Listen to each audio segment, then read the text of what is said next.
Estamos aqui hoje com o nosso amado Bispo Ronaldo para entrevistar ele sobre o nosso Ministério GP, o nosso Ministério de Jovens. Paz do Senhor, Bispo. Paz do Senhor, Michel, paz do Senhor a todos os ouvintes, aqueles que nos veem pela Bethesda Sat. É um prazer a gente compartilhar um pouquinho acerca da GP. Amém. Estamos aqui hoje para fazer perguntas para o nosso Bispo sobre o que é o jovem na igreja, o que é uma visão de um jovem cristão, um relacionamento, na nossa vida cotidiana, na nossa vida social. Bispo, uma primeira pergunta. Qual é o papel do jovem na igreja hoje? Bom, eu sempre vi o jovem como como um pulmão da igreja, porque na verdade o jovem é aquele que traz a dinâmica, a força, né? Há uma tendência, a igreja é tendenciosa, infelizmente, a se acomodar, né?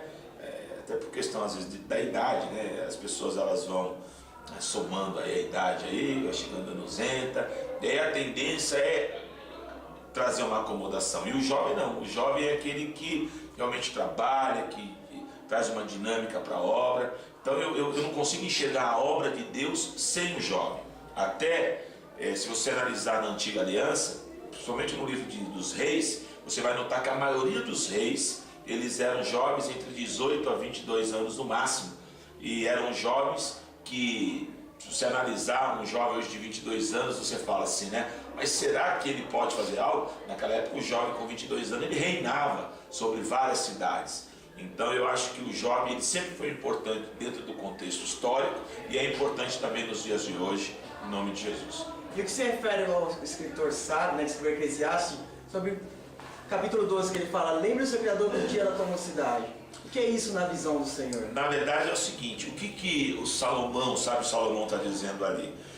Há uma tendência, o jovem, travar uma guerra interna, né? Porque o jovem, quando ele está aí na sua jovialidade, ele tem uma tendência a querer ir para o mundo, a conhecer as coisas lá de fora. E quando o Salomão traz esse contexto de se guardar, é justamente abrir mão das coisas do mundo, né? E você valorizar a sua intimidade com Deus. Porque na verdade, o pessoal que está lá fora, eles acham que é uma perca.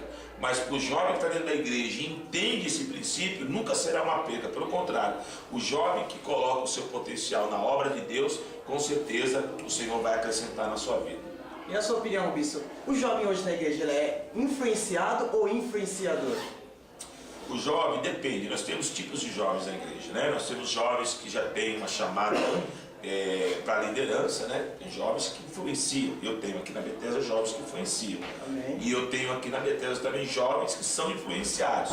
Na verdade, isso eu não vejo nem uma questão ministerial, eu vejo uma questão mais de personalidade de cada um, né? Então tem jovem que tem a chamada para liderança, então ele tem esse poder de persuasão. Em contrapartida, a gente tem jovem que infelizmente ele não tem esse domínio e ele acaba sendo aí persuadido, né? Em uma das cartas de Paulo a Timóteo, 2 Timóteo, capítulo 2, verso 28, diz assim, ele diz um conselho para Timóteo, que é um jovem de 20 anos aproximadamente, diz assim: fuja das paixões da tua mocidade. No ponto de vista disso, na visão, por que Paulo disse isso para Timóteo? E como nós podemos trazer isso no cotidiano do jovem? Porque na verdade, nós somos tendenciosos a lermos a Bíblia e achar e espiritualizar tudo. Eu tenho que entender que Paulo, ele está ensinando um jovem, Timóteo era jovem. E a responsabilidade sobre Timóteo era uma responsabilidade grande, porque Timóteo, ele era bispo, ou seja, ele tinha presbíteros, pastores debaixo da sua autoridade, e ele era jovem. Então, na verdade, o que Paulo está tentando passar para Timóteo se guardar. Então, quando eu digo não espiritualizar, hoje o jovem dentro da igreja, com certeza, ele tem sentimento. Então ele tem um amiguinho lá da faculdade, da escola, que vai numa balada, que tem uma relação sexual antes do casamento com a menina e que compartilha com ele. E isso acaba aguçando o sentimento dele. E muitas vezes a cabeça dele, a alma dele vira um campo de batalha. Então, na verdade, o que Paulo está ensinando para Timóteo é Timóteo ter esse equilíbrio, né? E entender e se guardar. Por que se guardar? Aí eu acho tremendo, porque tem pessoas na igreja que às vezes ele acha que ele está acima do problema, e ninguém está acima. Nós não podemos subestimar o inimigo, tá certo? E o que Paulo tenta passar para Timóteo é esse cuidado, fazendo com que ele fuja da aparência do mal, para que ele, como jovem, possa ser um referencial de bênção em nome de Jesus. Agora, uma última pergunta para o nosso bispo.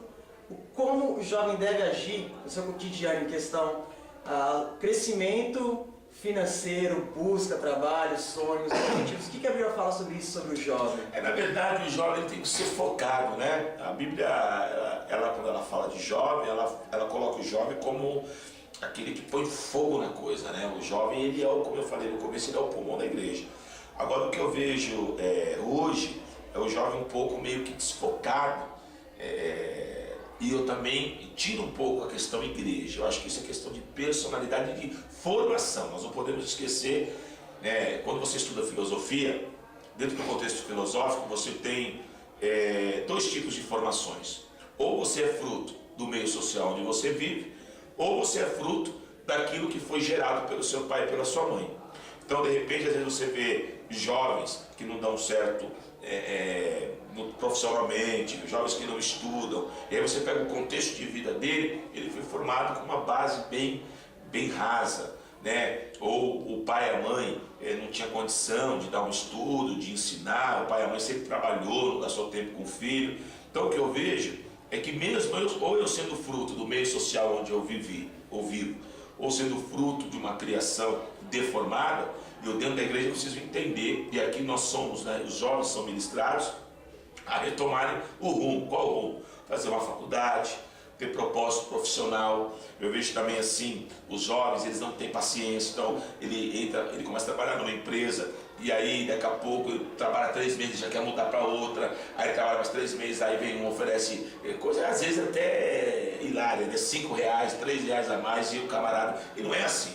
Eu costumo ministrar que tem que se criar feudo, criar raiz, né? Às vezes você trabalha lá, rala 1, 2, 3 anos, mas depois a honra vem. Então é foco profissional, é foco em termos acadêmicos, né? Ou seja, estudar e crescer, buscar uma mulher de Deus para constituir uma família abençoada, porque Amós 3:3, não pode 2 andar juntos se não tiver a mesma direção. Às vezes eu vejo o jovem que tem um potencial, mas pega um zero à esquerda do lado e acaba entrando em choque. Então, você que é jovem, talvez esteja vendo essa entrevista, né, procure focar a sua vida. É o que Paulo ensinou a Timóteo. Então, se guarde do mundo, invista no teu ministério, invista na tua vida profissional e invista na tua vida acadêmica. Busque um equilíbrio. Dentro desse equilíbrio você vai ser um grande homem ou uma grande mulher de Deus. E esse é o Bispo Ronaldo, eu sou o Michel e esse é o GP News. É isso aí, fico por aqui. Deus abençoe.